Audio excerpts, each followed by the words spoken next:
Alright, Flames fans, welcome aboard. Welcome inside my basement studios. My name is Anand, your host of Game Over Calgary. Welcome to another episode. It's Monday, March 16th. As the Flames lose this one against the Detroit Red Wings by a score of 5-2. The game was close regardless.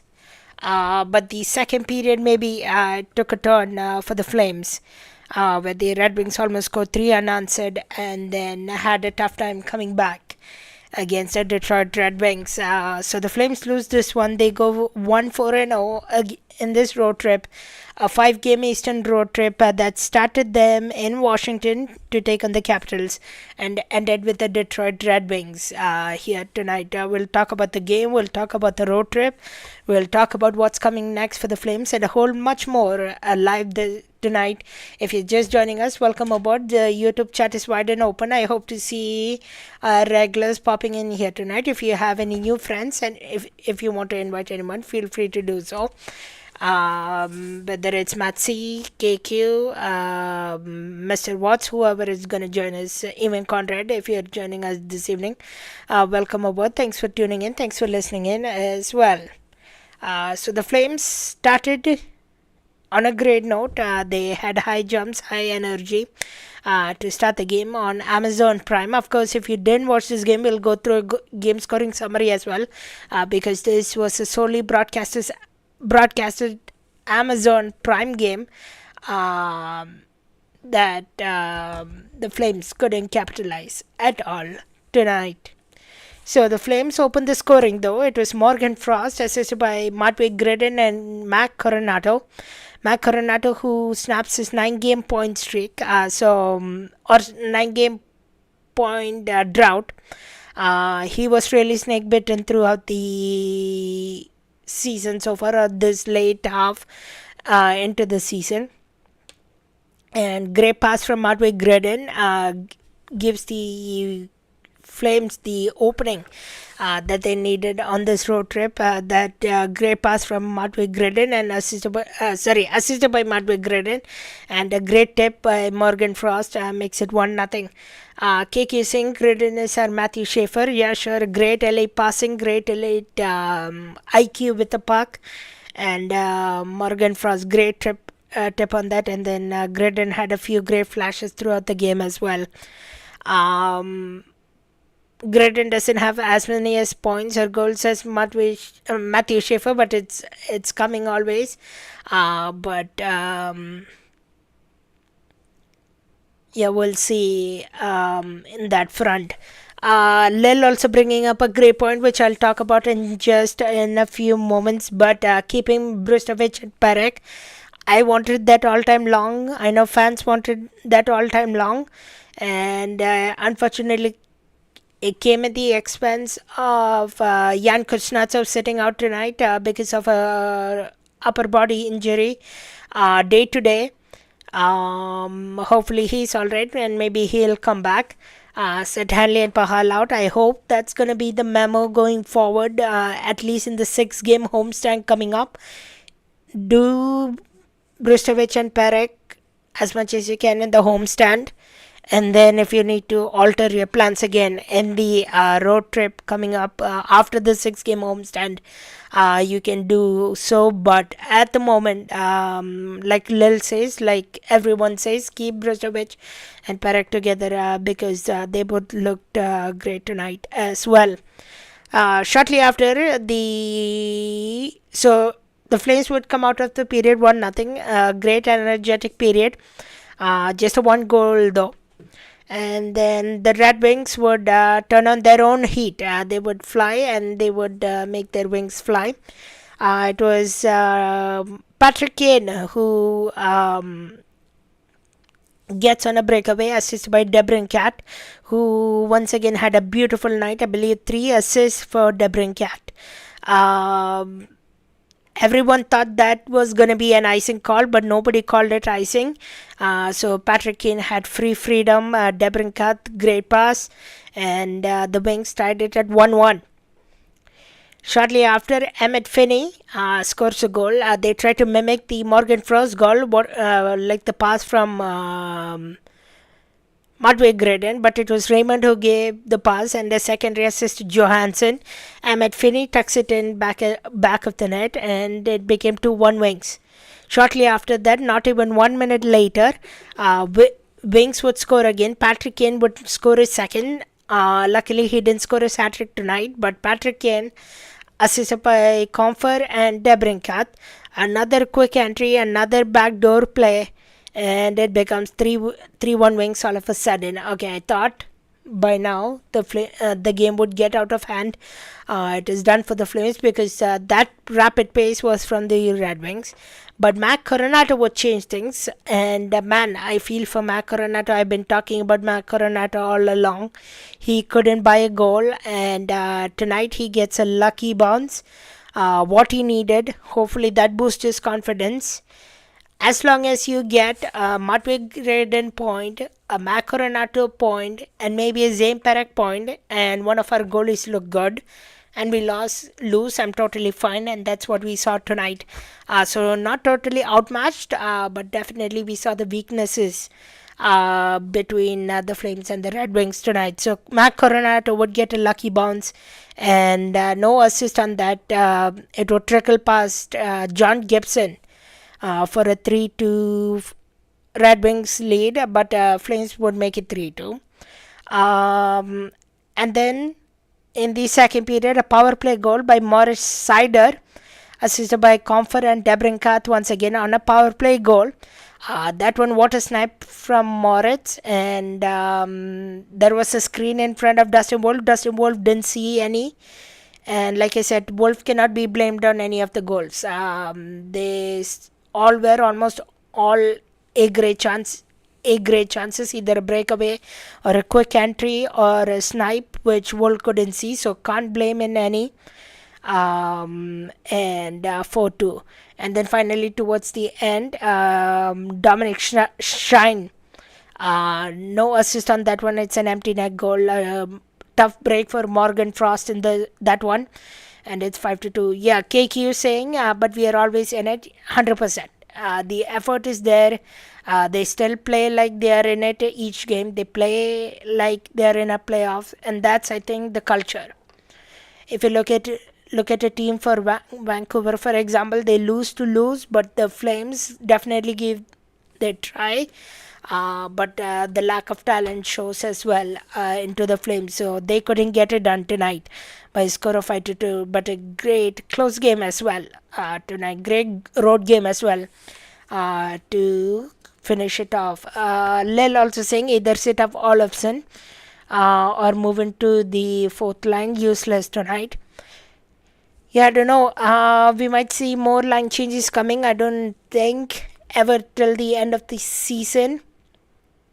We will see a consistent forward group. Everything gets kept on changing each game, and that way I hoped we would see some kind of consistency, especially, let's say, for example, Conor Zary. Let's use for example, Conor Zary was in the fourth line left wing last game. Today he was fourth line center tonight, and he evidently got frustrated. He had a few great flashes, but otherwise didn't get to showcase as much. Also, another note, we'll get to that in just a moment, but yeah, I don't know, Lil, if we will see any consistency. I don't know if they will put Olofsson back down to the fourth line. I don't know. Can I predict anything? Even if I predict, I'll be wrong, and then you can blame at me later. But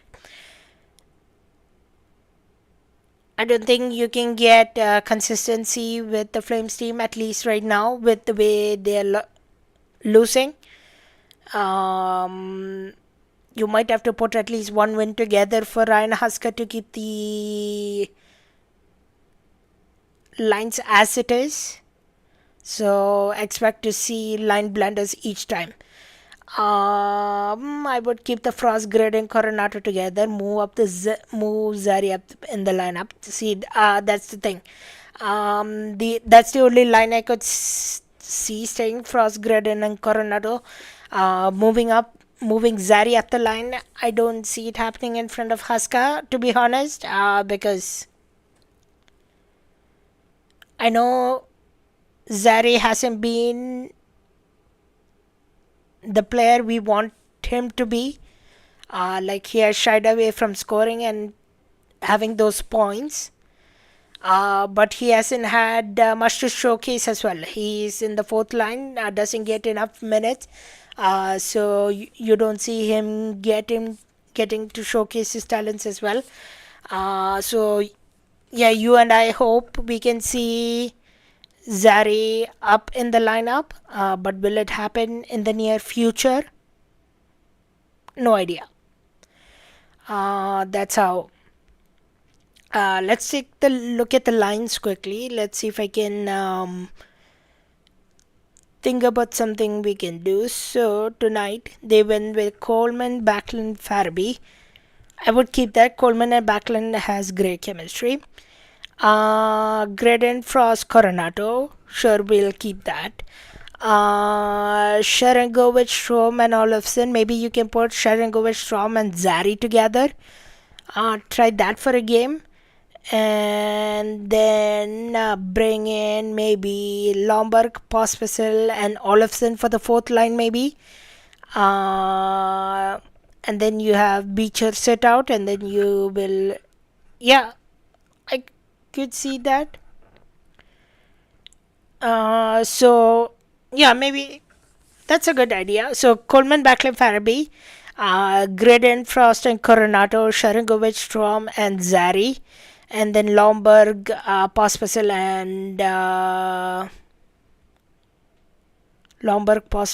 and Beecher.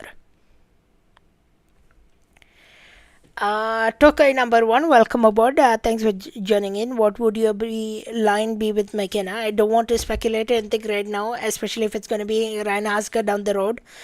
If there is a coaching change, I could have remained positive. But my hope would be to see McKenna on the left wing, center Cole Rashny, and right wing Madhve Graden. The MCM line? Yeah. No, GMC line? No, hold on. GCM line. The Gavin McKenna, Cole Rashny, and Madhve Graden line. That's what my hope would be if we were to put a young youth roster lineup. But A, I would like Husker gone by then. B, I really hope we do draft McKenna. And C, on that note, thanks for reminding about the McKenna question, Tokai number 1. Because if you didn't hear, the World Cup hockey is officially coming to Calgary. They will be splitting between 3 cities as host. Round robin games will be played in Calgary and Prague, Czechia. And the semi-finals and finals will be played in Edmonton. Now here are my thoughts, which I've seen at multiple places and myself accordingly. I think it's a good thing because especially if you have the round robin games here in Calgary, you can see different variety of teams come. Second of all, that area will be still under construction, so there won't be a whole complex or anything. I don't know if it will ready by then. So in that front, I'm totally happy with that. We don't know who will go to the semi-finals or finals yet. Could be any number of teams. We don't know the teams that are playing yet. I know it's just that are 8 teams right now. So if you missed the announcement, it is the Calgary, Edmonton, and Prague hosting the World Cup. Mr. Watts is here. Hello, Anand. It's your friend, Mr. Watts. Sorry I'm late. Welcome on board. How was the game for the Flames? is the rebuild still going on. You can call it a rebuild by now. We'll get rid of a team of rebuild just because Conroy has shown some great promise. The game, like we talked about, it was a close game for the Flames, yet once again, they're always still in it with the efforts of Dustin Wolf and all. But the Flames lost tonight 4-2 against the Detroit Red Wings. The goal scorers were Morgan Frost, assisted by Matvey Gredin and Mac Coronato. A great pass from Matvey Gredin for Morgan Frost to tip it in. And then Mac Coronato scored as well. That was an unassisted goal listed officially. And that was a lucky bounce for him. Mac Coronato snaps his 14-game goalless drought in that one. Then the rest, it was all Red Wings towards till the end. So that's your game scoring summary. That's your official announcement as the World Cup of Hockey is coming to Calgary, Edmonton, and Prague in Czechia. And the chat wants all Gavin McKenna. And like I said, I would like to see a McKenna, a Cole Rashney, a Matvey Gredin line in the near future. We'll see if it will happen. If not, whatever comes our way. But hopefully the hockey gods are good with us for this year at least. Alright, let's head into period number 2. Let's talk about a little bit about more of the game notes, game thoughts as well, if you have any specifically game notice ones. So I would like to see more of Brzustewicz and Zane Parekh in a game, 100%, 2000%, wherever you want to put it. Like Lil suggested, keep out Hanley and Pahal. You don't need them, especially homestand. If you can try different things, you have the last change, you have the last option of who to put out. I'm gonna say keep Brzustewicz and Parekh. Family came, I believe. Zane Parekh had the Saginaw Spirits entire team come watch him tonight. Brzustewicz had 30 to 40 people from the area come and watch him tonight. So totally fine with keeping youngsters on the team. I'm wondering if you'll see any call-ups from the Wranglers. I'm gonna say no. Just because Rory Cairns is still injured. He's week to week. He's not there for at least another week or couple weeks or so.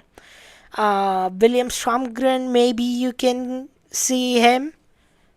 I doubt it, but maybe. Who other players stands out from the Wranglers that can be given a chance? William Stromgren, we don't want a Dryden Hunt. Dryden Hunt can stay in the Wranglers. Maybe Brennan Othman, if you can give him a chance. Would love to see him from the Wranglers. And Tyson Gross, the college free agent signing that we got from the NCAA. I wonder if he will get a chance in the lineup. I don't think so. Just my thought, especially maybe not in this homestand, maybe the next one. Because how many games do the Flames still have? So they have this homestand, then 1, 2, 3, 4, 5 game road trip, and then they come back home for 3. I believe maybe in the last 3 we might see the Flames add in Tyson Gross, but no idea yet. It will be still to be determined. Mr. Watts, does Conroy officially call it a rebuild yet, or is it still a rebuild? Also, how long will rebuild take, and will it speed up? We get McKenna, DuPont, and Maddox Schultz. McKenna, I'm hopeful we get. Landon DuPont is the hope for next year. Maddox Schultz, I don't know yet. I don't know if you need to go that long. I believe Maddox Schultz is around maybe a 2028 entry. I don't think we need to go that long for the Flames to be a contender. But at least with the McKenna and the DuPont, we could see something closer. But I'm hoping like the twins as well, Liam Ruck, Marcus Ruck from the Medicine Hat Cubs. If we can find them, that would be lucky as well. Al Garando is here. Oilers fan here. I wish we signed Gross. You guys are lucky to have him. Is he on the AHL or NHL? He's just rostered at the moment. So he has not played yet. I believe he just wrapped up his NCAA season. I don't know if he will start. I don't think he's playing for the AHL yet. I think he has to be NHL. I don't know if he'll get himself in this homestand like I just mentioned, or will it be a next home game thing, because the Flames have a one final 3-game homestand towards the end of April. So yeah, I don't know if that will happen as soon as yet. Also, thanks for giving us the World Cup of Hockey final to be the better city. I don't mind the decision at all. I know, I believe it was Premier Daniel Smith who said that both cities would work hand in hand and make things happen. And if the downtown district is not ready by when the games are about to happen, Edmonton area already has a developed downtown. So why not have the final few games there? Don't mind it at all. At least the Calgary Scotia Place will get at least 7 round robin games. KQ saying play the kids. Yeah, we saw a handful of kids play tonight. Brzustewicz, Parekh, Matvey, Graden. Hoping to see a couple more towards the end of the stretch here. Must get a game or two at least. Yeah, 100%. And I believe it's Conrad on the Game Over Calgary question. We had a question on Twitter. Thoughts on Mata and Strom so far? I think they both have been quietly good. Strom was, as of recently, a points per game player. So Strom has been excellent. I'll say a great addition. He seems to be smiling. He seems to be enjoying his time here. Mata, though,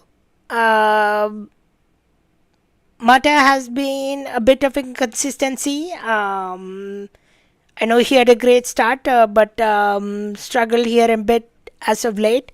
But I think Oli Mata, you can probably flip him come the off season. Probably we'll see if that's an option, if he can keep up his game.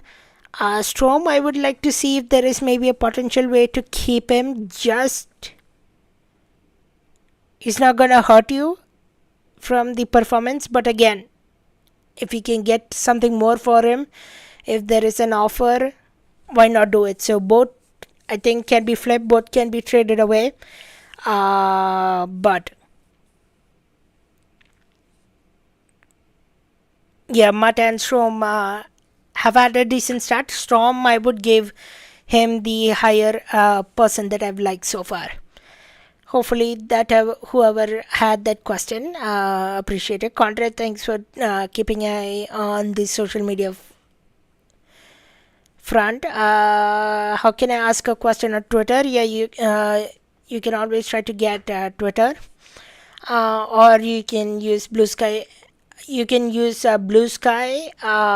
You can tag me. I am at CJY Anand bluesky.social. You can always tag me with that question. And as Conrad says, easiest way to ask questions is in the chat. Of course, we always monitor them. Tokai number 1, what's happening at the GM meeting today? I believe that was all about the to talk about the World Cup of Hockey. Let's see if I can pull up quickly Elliot Friedman's tweet. He had few updates from that.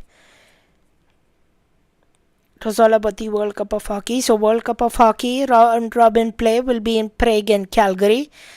Semi and final will be in Edmonton. It will be 2 groups of 4 at the end of round robin play. Fourth place team will be eliminated. First place team will get a bye to the finals, and 2 versus 3 will advance to the semi-finals. Single elimination in semi-final and final. And then NHL rule will be Stanley Cup overtime. So I believe, is it 10 minutes? What's Stanley Cup overtime again? 20 minutes? Stanley Cup final overtime. 5-on-5, 20 minute 5-on-5 sudden death periods played until a winner is determined. So that would be the Olympic final. So that was, I believe, the GM meetings about. And they begin tomorrow in Florida. Let's see if there is any. And then I believe they talked about player safety as well, especially because Connor McDavid raised about the point where Austin Matthews, he's done for the season.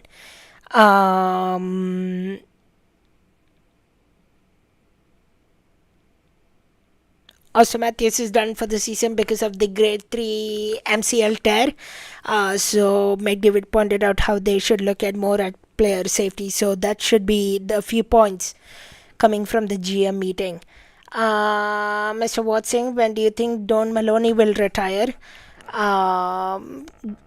Conrad says, my sources says keep an eye out for this offseason, Mr. Watts, and he will be at least out of town. Okay, we'll hold in tight. Alright, a few other game notes before we head back to the chat lines. Pospisil fight. We saw Pospisil fight earlier on, and that was after Hunter Brzustewicz got knocked hard into the boards. Didn't like the hit. It was a nasty hit, but no penalty occurred. So it was between Lomberg and Pospisil that was on the ice, and it was Martin Pospisil that decided to go for a fight. I'm putting a disclaimer out here right now. Pospisil, if you're listening to this, I know you might not, but we would appreciate it if you don't go for a fight because of your history with concussions and all that. I would rather you play cautiously and we still have you for being a best of a player. We like your physicality, but the fights, if we can stay away from it, please do. Please, please, please do. It scared Lil, it scared me, it scared many others. You don't need to fight. You had Lomberg right beside you. It was also interesting that Adam Klapka didn't play tonight. I wonder if it's the couple penalties he took against the Islanders game. I didn't watch that one. Maybe Conrad, if he's still around, if he can back me up on this one. Is it because Adam Klapka, I heard he took a couple of penalties in the Islanders game, and maybe that's why he sat, or I don't know if they wanted to just give him a reset, a break. I don't know. Conrad saying Marty needs to never drop the gloves for his brain's sake. Yeah, 100%. I agree with you. Finally, Flame that stands up for himself. Gavin McKenna would have stood up for himself. Yeah, we'll see. Keep manifesting Gavin McKenna token number 1. At least you are. Conrad is saying he allegedly is a bit hurt. Talking about Klapka. Okay. I heard Klapka was too tall to fit in the dressing room at Little Caesars Arena. Interesting. If that's the case, then also fun. Also, Dustin Wolf was not to be blamed in any of the goals. Like I mentioned towards the beginning of the program, you can't blame none of the goals on Dustin Wolf. Now it will be curious to see how they split the goaltending tandem when it comes to the 6-game homestand. Let's take a quickly look at see. They play, so the Blues next, the Panthers next, Blues, Panthers, Lightning, Kings, Ducks, and the Canucks. So I think you can go for 3-3 easily. give 3 to Dustin Wolf, 3 to Devin Cooley. But I wonder if the performance has dropped a little bit for Devin Cooley. So I wonder if they will think about alternate the way they do the tandem. If Huska puts McKenna on the fourth line, we should fire him. I'm hopeful that when McKenna is here, I hope Huska is done. And thank you for your service, Huska. Nonetheless, we need somebody offensive skilled.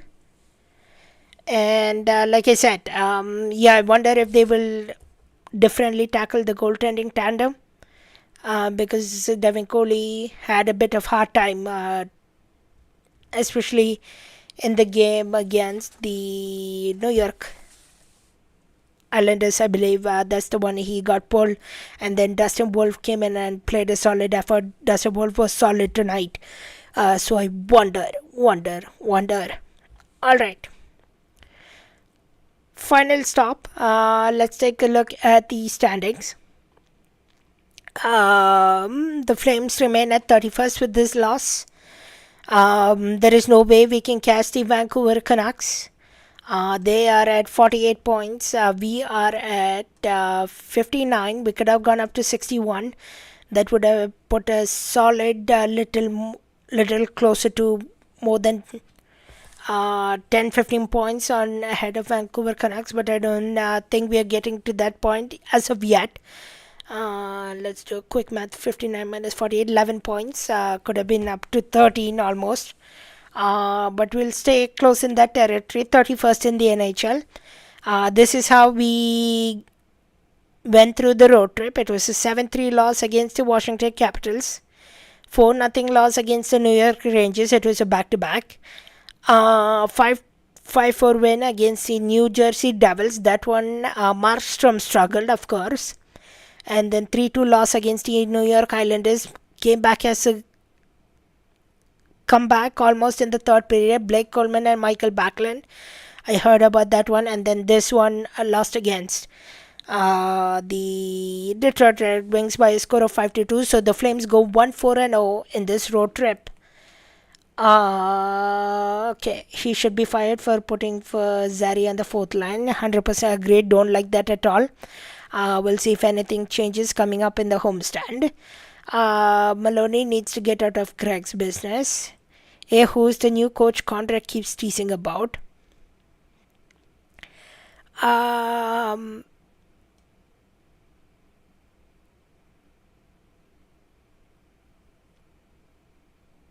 New coaches was one of the benches in the Flames game today.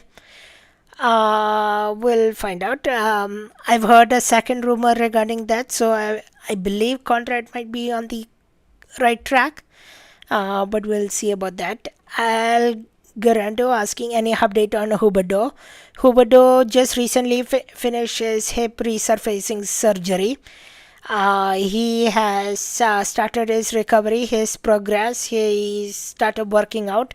There was a latest release on Flames TV and the chase about him, work him out and all. He is hopeful that he wants to return back by the 2027 season. So we'll see if it's possible. But no guarantees at all. That's the latest Huberdeau update I have. Is it because of the Brad Larson incident? No, Brad Larson's wife passed away from cancer, is from what I last heard. So condolences to their family. Huska just extended, but yeah, but they've gone. We are only 12 points away from a playoff spot. Let's not talk about that. Okay, number one. We will ignore that fact. I will stay put that we are 31st in the NHL League, and we are one step closer to either Gavin McKenna or Ivar Stenberg. So the Flames now open a 6-game homestand coming up. It's going to be an interesting series. So when Tucker, I think I know why Tokai number one brought up that point right now. 12 points of a playoff spot, because with the record of how the Flames have played at home, they played at home better than road games. They've struggled on the road, as you know. Do they catch up on the 12 points? I hope not. That would be the worst outcome ever. But I know why Tokai number one just put out that point right now. So I think that's a good bit about Rand for me. Let's quickly go back through the chats again to see if I missed anything. But the Flames lose this one by a score of 5-2.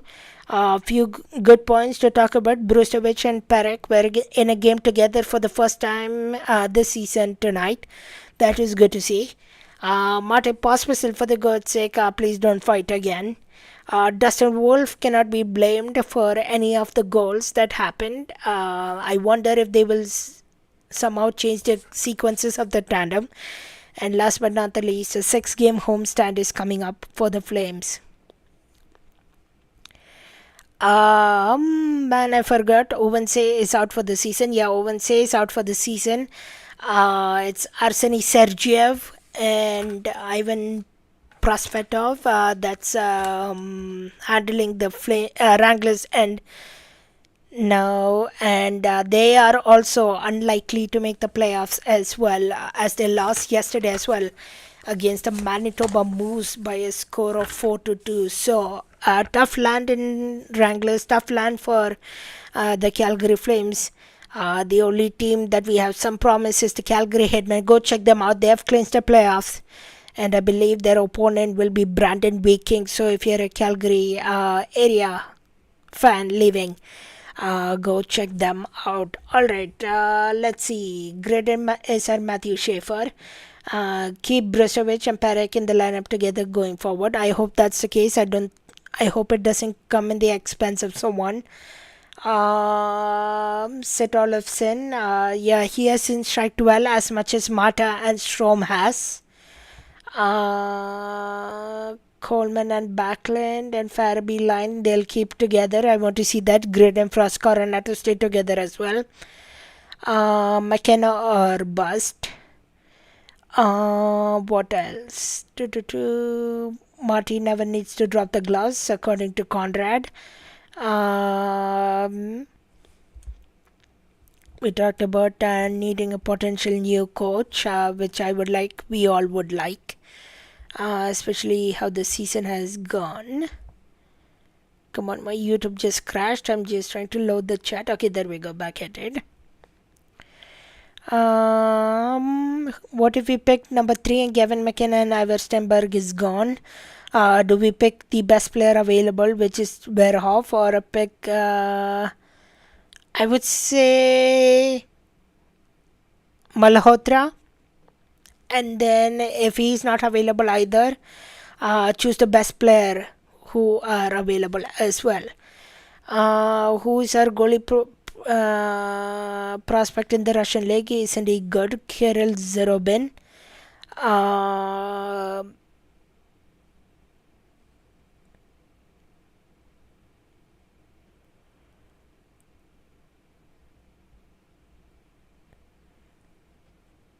I saw the Wranglers were wearing the black jerseys yesterday. Hope you saw the Friday game as well, Mr. Watts. That was a fun 7-2 win for the Calgary Wranglers, or the St. John Flames, if you want to call them.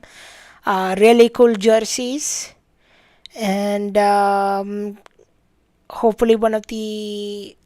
And like Conrad said, Kirill Zarobin, top prospects in the MHL. Hopefully he comes to Wranglers next season. But it has been a tough go for both the Flames and the Wranglers this season. Alright. That should do about it. I think I've covered everybody so far. So the Flames have now a 1-game break to get back here tonight. And they'll take a break tomorrow, I'm guessing so. And then they'll be back on Wednesday, March 18th, to take on the St. Louis Blues, which that team is also chasing for. Are they chasing a playoff spot? I mean, they're close to the Flames, but are they chasing in the playoff spot is the question. Let's see the wild card. Yeah, they're chasing a wild card playoff spot. They're like 6 points away.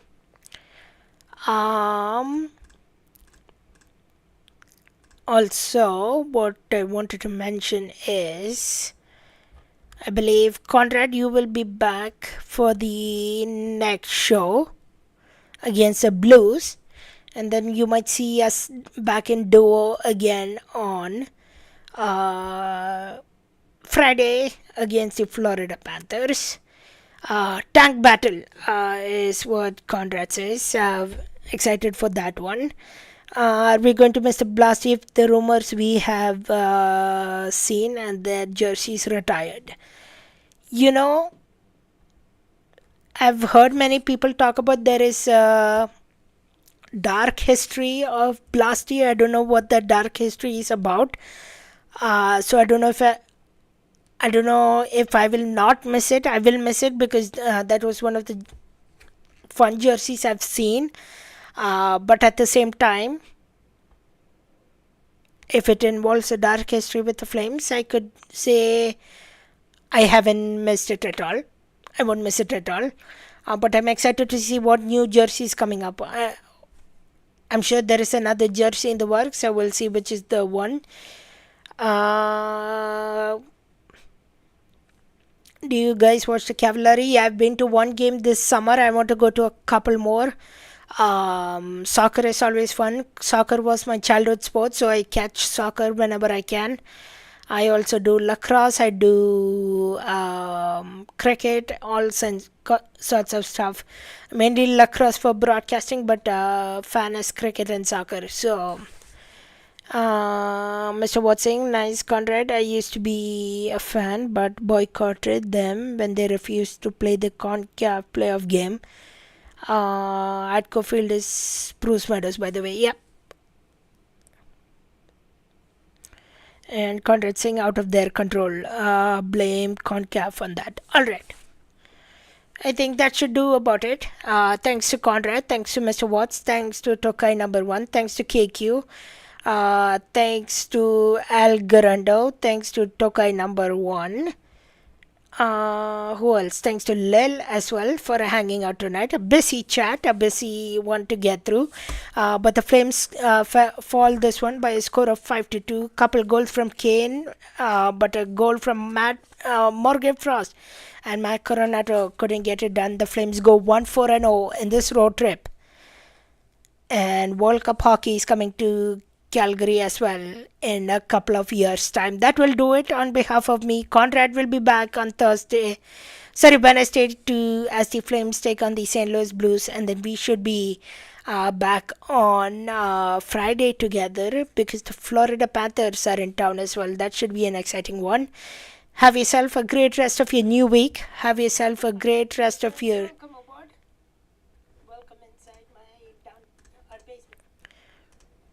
Sorry, I just had the YouTube replay in the background, but apologies for that. But regardless, have yourself a great rest of your night. Have yourself a great rest of your week. And we'll be back on either Wednesday or Friday to bring you more. You've been watching Game Over Calgary. This is your host, Anand Unnithan.